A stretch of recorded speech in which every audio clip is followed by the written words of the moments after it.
Olá, meus jovens reis e rainhas! Hoje vamos começar a Tier 3 do iceberg. Finalmente, a Tier que eu mais queria falar quando comecei a fazer o iceberg.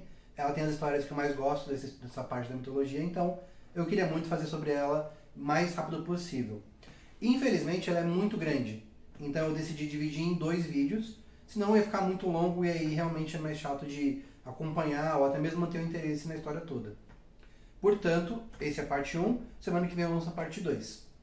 Outra coisa importante, e essa é mais séria que eu preciso falar, é que esse vídeo tem alerta de gatilho, porque tem uma parte sobre relação sexual não consensual, que eu sei que muita gente pode se sentir ofendida, então vai ter um tempo, na hora que for falar eu vou falar de novo, e vai ter um tempo para você pular esse período, se você quiser não fazer, visualizar essa parte do vídeo. Então, realmente, não se preocupa que não vou falar nada para quem não quer ouvir sem avisar primeiro. Dito isso, vamos falar da Tier 3, que é o modelo da Tier 3 é o rei. Ou seja, a figura que durante o tempo da Grécia Antiga era importante, mas não tão importante como a gente costuma pensar quando a gente fala de reis da Europa, aquela questão que mandava um país inteiro. O rei na Grécia Antiga mandava somente na própria cidade, ou cidade-estado. Dito isso, vamos começar.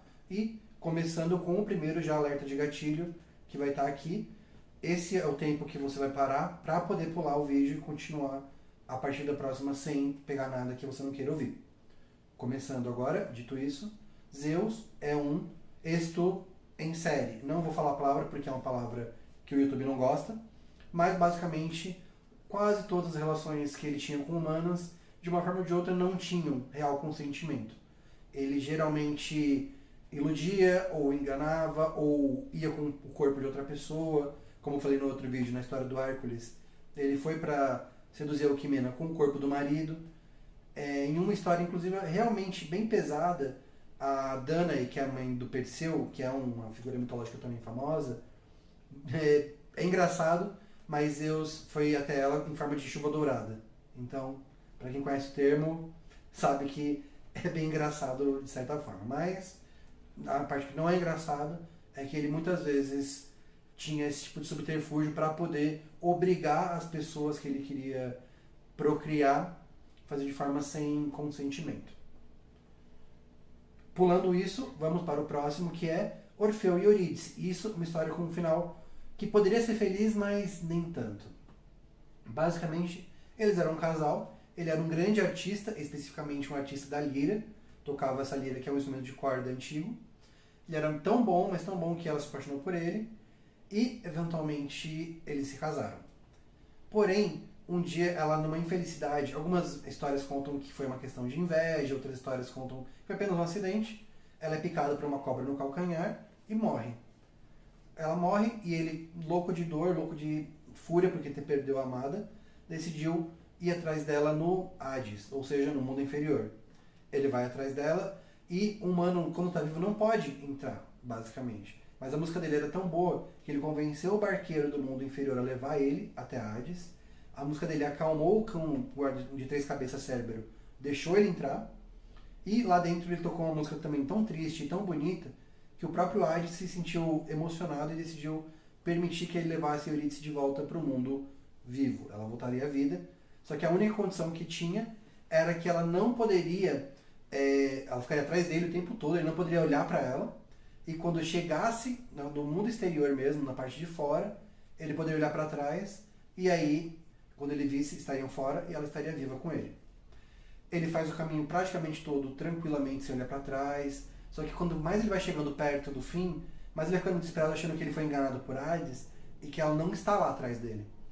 Então, quando ele está quase chegando, ele dá uma olhadinha para trás, vê o espírito dela, e ao que ele olha, ela desaparece e ele perde a chance de voltar com a sua amada. Eventualmente ele acaba se matando e vai encontrar com ela na vida após a morte de verdade. Mas realmente é uma história meio que você não pode desrespeitar o que você foi mandado. É meio isso. Mas é uma história que eu acho bem legal apesar de tudo. Em seguida, uma história mais estranha, como Atena nasceu. Atena é a deusa da sabedoria, a deusa dos combates, e é a deusa do nascimento talvez mais estranho da mitologia. Ela é filha de Zeus com a deusa Temis, que é a deusa que era somente da justiça, e Zeus, que amava muito ela, descobriu que ela teria uma filha primeiro, com uma profecia, que depois de ter uma filha, teria um filho que destronaria o pai. Ou seja, Zeus perderia o poder que basicamente acabava de conquistar do Titã Cronos.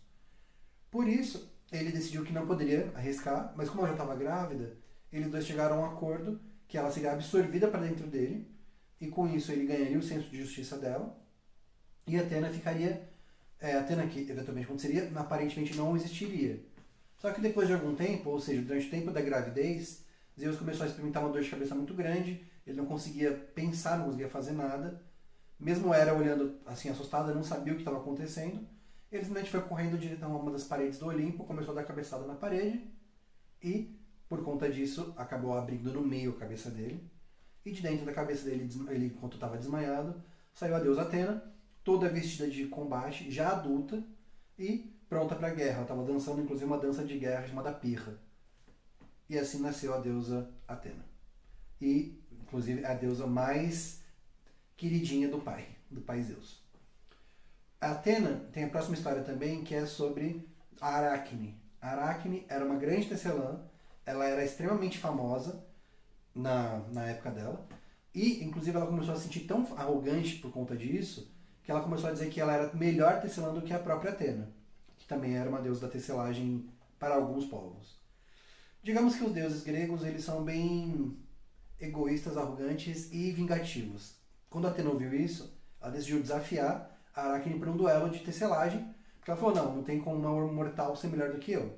Então, ela chamou a Aracne, só que assim, duas versões da história diferentes. Uma delas, a Aracne era muito melhor que ela mesma, e fez uma tecelagem extremamente incrível, falando sobre a história dos deuses, e Atena ficou com raiva e decidiu destruir o trabalho dela. Na outra, ela na verdade era muito boa, só que o problema é que ela fez uma história contando os escândalos sexuais dos deuses. E Atena se sentiu ofendida por isso também. Por isso, ela decidiu destruir o trabalho da Aracne, nas duas versões ela destruiu o trabalho dela, e basicamente humilha ela quebrando as mãos, ou seja, ela não poderia nunca mais tecer. Ela quebrou as mãos, não tinha mais como fazer o trabalho com os dedos. Com isso, Aracne percebeu que não poderia mais tecer e era a sua identidade, decidiu se matar, se enforcando. Só coisas bonitinhas aqui. Depois disso, Atena, percebendo que ela estava se matando por conta da atitude egoísta dela, foi lá e, no meio do momento que ela estava pulando na corda para se enforcar, transformou ela na primeira aranha. Então, Aracne é a origem da palavra aranha, e foi basicamente graças a isso. E aí ela poderia, para sempre, tecer, e a aranha não usa as patas, né? Ela usa o bumbum. Então, é assim que surgiu as aranhas. E, para finalizar, Eros e Psique. Essa história é uma história que tem final feliz, vamos acabar esse vídeo com uma nota positiva, mas, basicamente, tem uma baita quantidade de coisas ruins acontecendo no meio dela. Psique era filha de um grande rei da Grécia na época, e era a mais nova de 3 irmãs, e era vista como a mais bela das 3. As duas mais velhas se casam com homens também poderosos, só que ela não consegue se casar, porque ela é tão bonita, realmente, literalmente, que os homens têm medo dela ser amaldiçoada porque ela é tão bonita. Então, Afrodite, que percebe que ela está sendo praticamente humilhada por ter uma mulher tão bonita como Psique, e tão recusada, então ela basicamente não está cultuando a deusa Afrodite, não tendo sexo com ninguém, ela decide se vingar e manda o filho dela, em algumas versões, que é Eros, ou Cupido para os gregos, para os romanos, manda ele ir lá e usar a flecha da paixão para envenenar ela. Só que até ele se apaixona por ela. Então ela era braba, essa mulher. Chegou lá, ele decidiu mandar o vento leste, Zéfiro, sequestrar a menina, e aí levou ela para um palácio dele, especificamente construído num lugar secreto, e foi até ela durante a noite, naquela das sombras, dizendo que queria que ela fosse a esposa dele. Eu estou omitindo algumas coisas aqui e ali, claro, mas basicamente aconteceu isso. Ela aceitou, porque ele disse que daria tudo para ela. Ela chegou no palácio, era cheio de ouro, com comidas que ela queria, tinha servidores invisíveis que davam tudo que ela pedisse. E durante a noite ele ficava com ela, somente durante o período da escuridão. Então ela nunca via o rosto dele. Ela ficava com ele, quando chegava de manhã ele ia embora antes do sol nascer, como alguns homens fazem, basicamente. E, depois de tudo, depois de um tempo, ela ficou triste, porque ela começou a pensar que ele, na verdade, podia ser um monstro, ou porque estava com saudade da família, tudo depende de cada versão. E numa dessas versões, ela vai de volta para casa dos pais visitar porque ele permite, e as irmãs começam a dizer que ele é um monstro. Porque em uma das versões da história, ela tinha sido profetizada que ela casaria com um grande monstro. E era o que Afrodite planejava para ela, na verdade. Mas ela fica tão preocupada com o que as irmãs falam, que um dia ela esconde uma vela, e quando eles, depois da noite deles passar, ela acende a vela quando ele está dormindo. Só que ela está tão incrivelmente apaixonada pela beleza dele, que ela acaba derrubando uma gotinha de cera de vela no peito dele, que assusta ele, ele acorda. E aí ele vê que ela quebrou a promessa de nunca olhar pra ele e vai embora. E basicamente tem que abandonar ela porque ele prometeu que ia abandonar. Ela fica desesperada porque ela perde tudo. Só que assim, ela decide que ela não quer perder ele de vez. Ela amava ele de todos os jeitos. Então, ela vai no templo de Afrodite. Afrodite dá a chance de ela reconquistar ele, cumprindo uma baita quantidade de desafios. Isso é realmente uma coisa que é muito frequente na mitologia. É que tudo tinha provações para você conseguir a coisa boa. Ela cumpre esses desafios e no final ela é permitida comer ambrosia, que é a comida dos deuses, e se torna uma deusa que fica junto com ele. Uma coisa para acabar sobre essa história que eu acho legal de mencionar é que Eros, que é o nome do deus na cultura grega, é a origem da palavra Eros também, que é como a gente considera erótico, ou seja, o amor sexual. E psique é uma palavra que significa, além de borboleta, significa alma, que também é a origem da questão de psicólogo, psicologia. Então, o final dos dois juntos terem conseguido se casar é uma forma de dizer que o amor com a alma se juntando, a pessoa está finalmente completa. Ou seja, no nível de um deus.